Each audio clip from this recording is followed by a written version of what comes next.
आप जानते हैं कि प्राचीन काल से ही भारत देश एक कृषि प्रधान देश रहा है। भारत में कृषि कर्म को अत्यधिक महत्व प्रदान किया गया है। कृषि कर्म को लक्ष्य बनाकर हमारे भारतीय ऋषियों, महर्षियों एवं आचार्यों ने कृषि कर्म को उन्नत बनाने के लिए अनेक अनुसंधान कार्य किए हैं। कृषि कर्म के द्वारा अधिकाधिक अन्न उत्पादन किया जा सके, क्योंकि भारतीय ज्ञान परंपरा में हमारी देह का निर्माण अन्न से ही होता है। अन्न से ही होता है और अन्न वृष्टि के ऊपर आश्रित है। जैसा कि बृहद संहिता ग्रंथ में आचार्य वराहमिहिर जी कहते हैं कि अन्नम जगतः प्राणः प्राविट कालस्य चान्नमायत्तम यस्मात् अतः परीक्ष प्राविट काला प्रयत्नेनो। अर्थात संसार का प्राण अन्न है और अन्न वर्षा ऋतु के अधीन है, अतः यत्न पूर्वक वर्षा ऋतु की परीक्षा करनी चाहिए। इसलिए प्राचीन पाराशर आदि ऋषियों ने कृषि का मूल वृष्टि को माना और कहा कि यही वृष्टि जगत का पालन करने वाली है।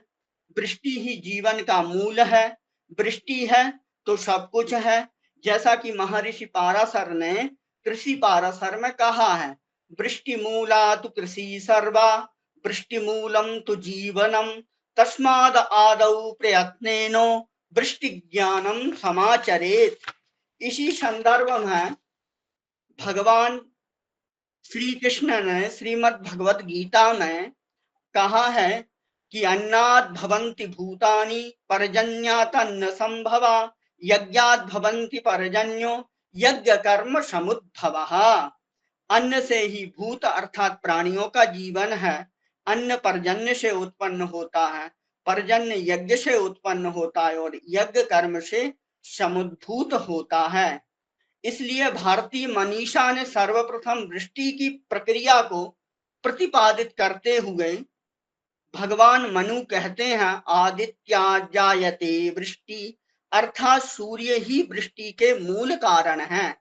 वेदादि शास्त्रों में कहा है, जैसा कि ऋग्वेद संहिता में ऋषि कहते हैं कि अपाम नपस्ता सविता मुपातुहि तस्य व्रतान युमश्यति। अर्थात कैसा सविता, जल का ना पालन करने वाला, अर्थात जल को अपने ताप से बाष्प बनाने वाला, ऐसा सविता। वृष्टि की प्रक्रिया में भगवान वेदव्यास की दृष्टि सर्वदा भिन्न प्रतीत होती, जैसा कि वायु पुराण में प्रतिपादित करते हैं, आदित्य पीतम सूर्याग्नि सोमम संक्रमते जलम नाड़ी भर वायु का भीर लोकधानम प्रवर्तते। अर्थात सूर्य रश्मि से शोषित जल अंतरिक्ष में जाता है और चंद्र रश्मियों से संयोग से आर्द्रता को प्राप्त करके मेघ रूप को धारण करता है और यह मेघ वायु के घात से जल की वर्षा करते हैं, जिसे हमें जो वह वर्षा होती है। और भी इसमें बहुत वैदिक शास्त्रों में हमको वृष्टि की प्रक्रिया के बारे में प्राप्त होता है, लेकिन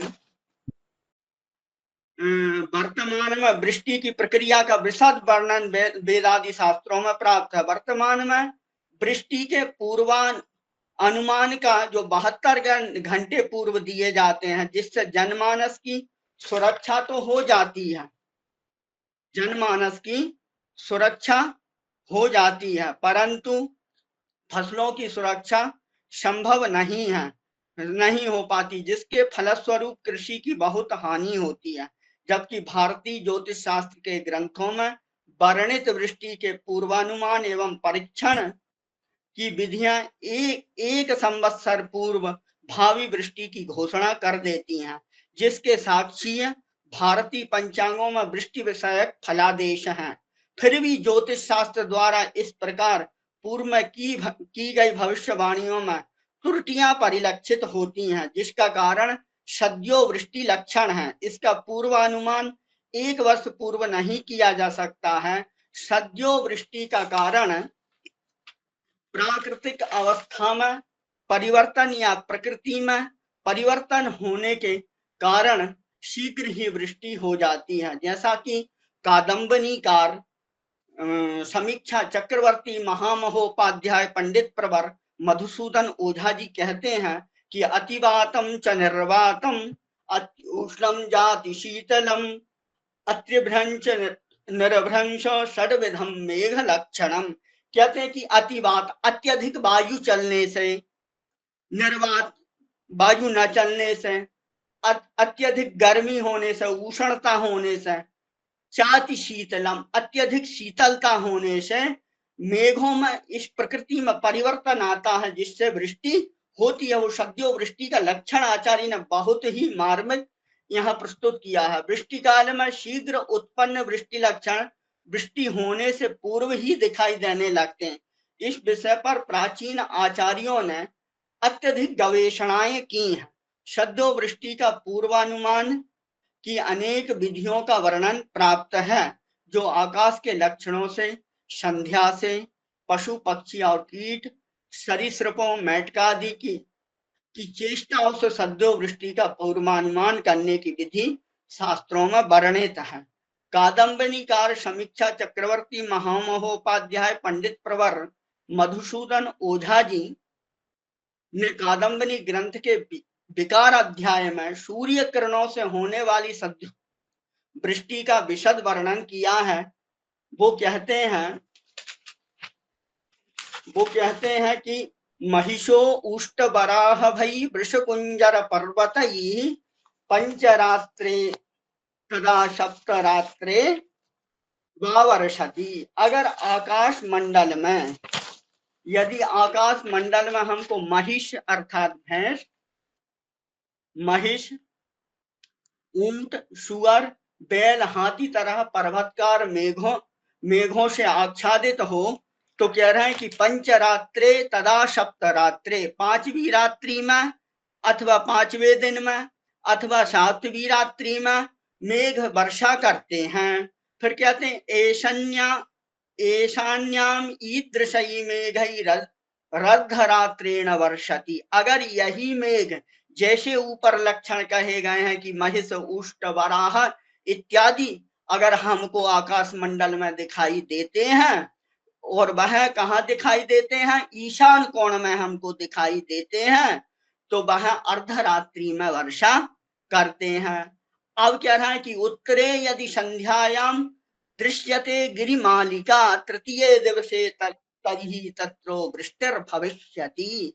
अब कह रहे हैं वो कि यदि संध्या के समय उत्तर दिशा में गिरिमालिका पंक्ति पर्वत पंक्तियां दिखाई दें, गिरि पर्वत की पंक्तियां, पर्वत ही पर्वत हमको दिखाई दे, तो तृतीय दिवसे तीसरे दिवस में वृष्टि होती है। अब क्या है कि वायव्ये तादृशई मेघई, अब तादृश मेघई वैसे ही गिरिमालिकाएं अगर हमको वायव्य दिशा में दिखाई देती हैं, तो बात वृष्टि अहर्निशम, तो दिन और रात्रि में बात वायु के साथ वृष्टि होती है, वायु प्रवाह होता है और वृष्टि होती है। सप्ताहम व त्राहम वृष्टि पश्चिमे गिरिमालिका, अगर पश्चिम दिशा में पर्वत श्रृंखला दिखाई दे तो सप्ताहम 7 दिन तक या 3 दिन तक वृष्टि होती है। दक्षिणे तादृश मेघयो कोटि नार संप्रभई त्रात्रम पंचरात्रम व सप्तरात्रम प्रवर्षति।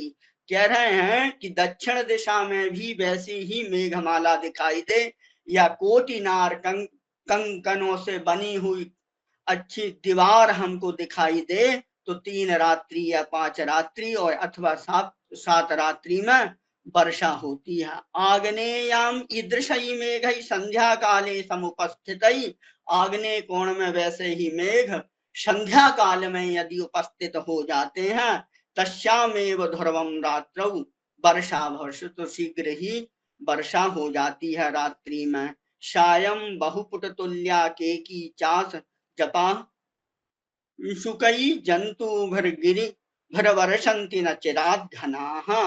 अब यही बात वह कह रहे हैं कि संध्या के समय बहु वाले मेघ हों, वे मोर, चातक, जपा, लाल पुष्प, तोता, जल तंतु लहरा और पहाड़ों के समान हो तो उन मेघों से शीघ्र ही वर्षा हो जाती है। अब क्या है, वृष्टि बीरण गुल्फ माभैर मेघई शांतादि गुद्भवई सितई शितांतई शब्देनो भविदावरणम रवेह।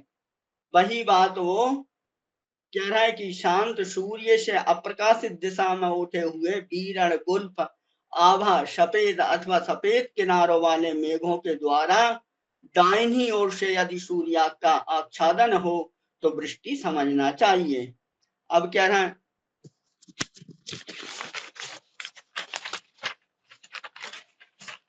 गज अश्व पर्वत छन्न ध्वज रूप घनाह शुभाः पलाल धूम भा स्निग्धा वल प्रद्धयितु संधयोः। कह रहे हैं कि गज दोनों संध्या के समय गज हाथी, अश्व घोड़ा, पर्वत छत्र और ध्वजा के समान बादलों का होना शुभ है। पलाल धूम वाले स्निग्ध बादल बल की वृद्धि करते हैं। फिर कह रहे हैं कि पुराकरा दुमाकारा खारुण्य विकासिना भवंती शुभधा मेघा संधयो सुविलंबिता।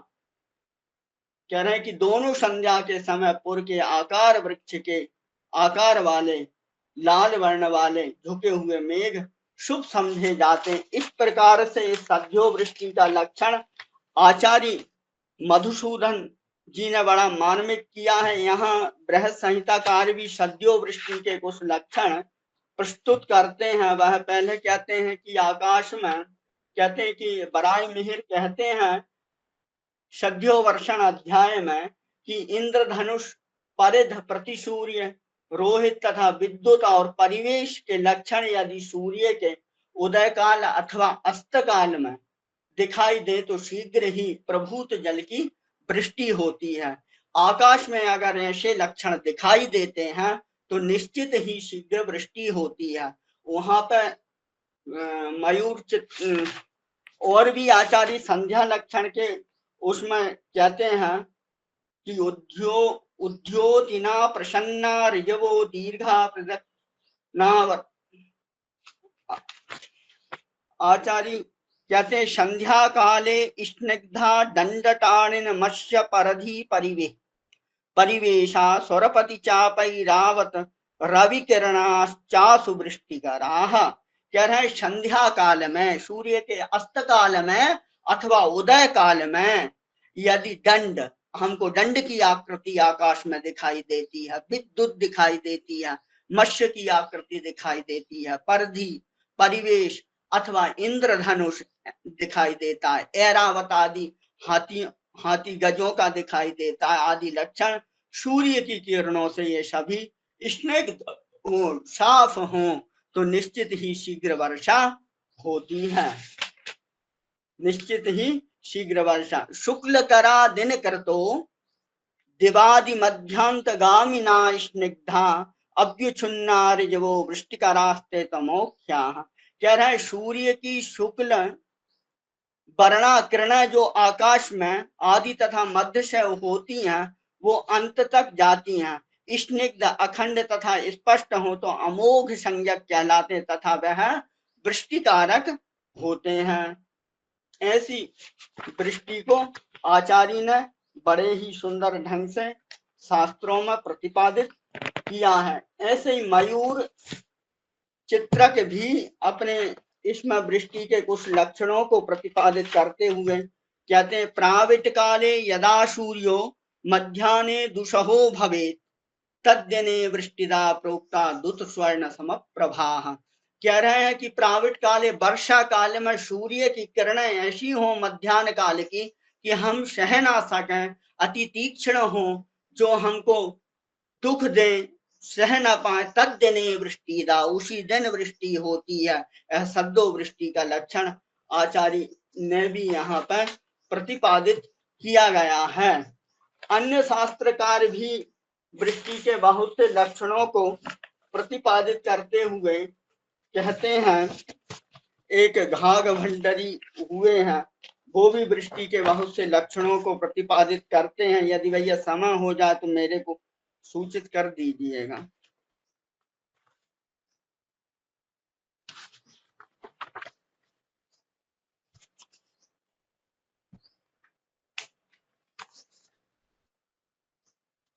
कादम्बनीकार ने अब वायु से प्रभावित, आकाश से प्रभावित अनेक प्रकार के लक्षणों से वायु को, वृष्टि को कहा है।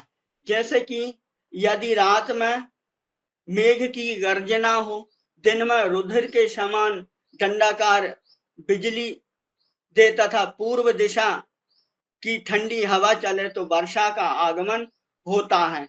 यदि मेघ की कांति मयूर, तोता या नीलकंठ, चातक तथा कमल के समान हो तो मेघों की आकृति जलवर्त होती है, तो भी वृष्टि होती है। ऐसे अनेक सद्यो वृष्टि के लक्षण कादम्बनीकार और अन्य बृहत संहिताकार, नारद इत्यादि ने कहे गए हैं। लोक युक्तियों में भी हमें वृष्टि के, सद्यो वृष्टि के लक्षण प्राप्त होते हैं। जैसे कह रहे हैं कि शुक्रवारी बादरी रहे शनिचर छाए, हो तो भाजे भंडरी बिन वर्षे ना जाए। कह रहे हैं कि शुक्रवार को यदि बादल छाए रहें तो निश्चित ही शनिवार को वृष्टि होती है। यह घाघ भंडरी की लोकोक्तियां हैं।